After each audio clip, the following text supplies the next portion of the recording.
When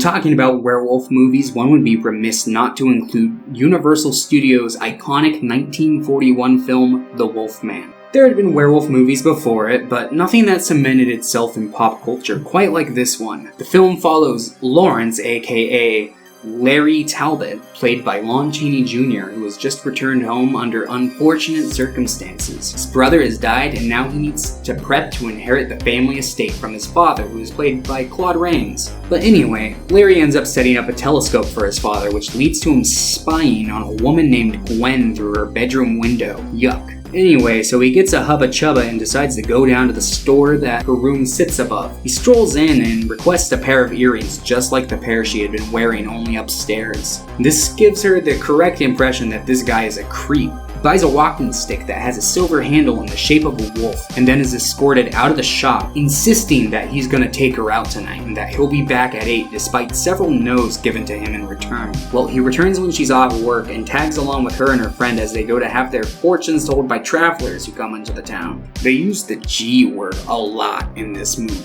Anyway, so Gwen's friend gets her fortune told by Bela. Wait, Bela the Traveler? Bela Lugosi? I see what they did there. Anyway, during this time, Larry sweet talks Gwen into taking a walk through the dark, foggy woods with him. While Bela is reading a fortune, he notices the full moon and abruptly ends the session, heading into the woods to transform into a werewolf. It's here where he winds up killing Gwen's friend, and her screams lead Larry into booking it over there and beating the wolf to death with his cane. But only after he was bitten. He returns home to find the following morning he's being accused of murdering Bela. He insists it was a wolf he killed and not a man, but everyone either thinks he's lying or crazy.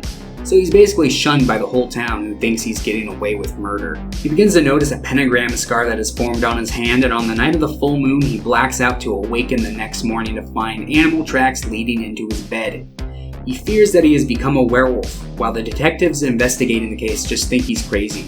His father is trying his best to keep Larry at the estate to prove that he's not a werewolf or responsible for the murders going on.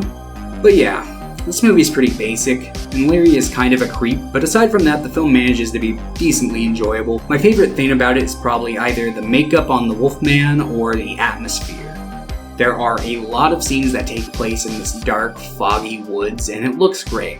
I love this kind of shit. But yeah, this one is a classic that is probably the most well-known werewolf movie, I would guess. Like, who hasn't heard of this one? It's not amazing by today's standards, but manages to be pretty decent. 5 out of 10.